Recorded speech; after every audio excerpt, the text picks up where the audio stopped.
হালকা বাতাসে উপড়ে পড়া একটি গাছের কারণে হুমকির মুখে পড়েছে হাজারো কৃষকের ভাগ্য। প্রায় ১ মাস ধরে খালের ভেতরে পড়ে থাকা বিশাল বট গাছের কারণে পুরোপুরি বন্ধ হয়ে গেছে পানি প্রবাহ।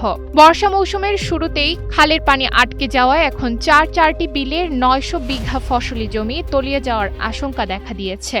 এই খালটাই দিয়ে পানি যায়, খালের মাথা হলে চাপড়াতে শুরু, বড় কেনাল ওই পাশ থেকে সাইপনের নিচে দিয়ে হয়ে চরপাড়া, বাগুলাট, মধুপুর, নাতুরিয়া, ভরুয়াপাড়া, নিতালপাড়া, দমদমা প্রচুর এলাকার পানি এই খালটা অপসারণ হয়। এখন এই খালটার ভিতরে ঈদের আগের দিন চাঁদ রাত্রিরে ভোরবেলার দিকে হালকাটা বাতাসে বট গাছটা খালের ভিতরে পড়ে যায়। বট গাছে তো অনেকই সমস্যা, কারণ আমার এই বিলির পানি বার করতে গেলে তো বট গাছ পরিষ্কার না করলে বিলির পানি বাড়াবে না, আমার কৃষকের জমি সব ডুবে যাবে। আমরা চাচ্ছি যে গাছটা অতি তাড়াতাড়ি পরিষ্কার করে দিক।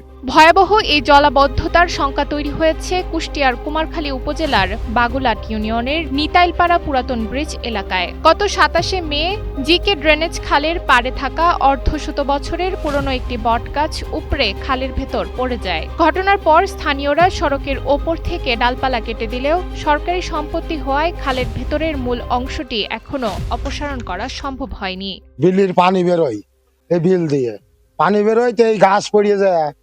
এখন এই ক্যানালে যত নোংরা হবে ওই নোংরা গুনা এসে এখানে বাঁধলে এমনিতেই পানি বাড়া সময় পায় না, তারপরে এই নোংরা গুনা আসলে পারে আরো পানি বেরোবে, এই মানে বেরোতে পারবে না, মানে একদম জাম হয়ে যাবে। আমরা সবাই চাচ্ছি যে এই জিনিসটা আমাদের আপনারা ক্লিয়ার করে দিলে পারে, যাতে আমাদের এই মাঠের প্রচুর আকারে ফসল আছে, এই ফসলগুলো ভালোভাবে ওঠে। এটা সরকারের কাছে আবেদন, আপনাদের কাছে আবেদন। তবে বিষয়টি নিয়ে টনক নড়েছে উপজেলা প্রশাসনের। দ্রুত ইউপি চেয়ারম্যানের মাধ্যমে গাছটি অপসারণের আশ্বাস দিয়েছেন ইউএনও। বটগাছের বিষয়টি যেহেতু আমার জানা ছিল না, আমি অবগত হলাম। আমি ওখানে আমার স্থানীয় যে প্রশাসন আছে, ইউনিয়ন পরিষদ আছে, তাদের সহায়তায় আমি চেষ্টা করব গাছটা সরিয়ে ফেলার। কৃষকদের দাবি শুধু মুখের আশ্বাস নয়, মাঠ পর্যায়ে যেন দ্রুত এই গাছটি সরিয়ে নেওয়া হয়। বৃষ্টি আর খালের পানি পুরোপুরি বাড়ার আগেই যদি কার্যকর পদক্ষেপ না নেওয়া হয়, তবে হাজারো কৃষকের সারা বছরের স্বপ্ন মাটির সাথে মিশে যাবে। নুসরাত তালবিয়া, সময়ের আলো।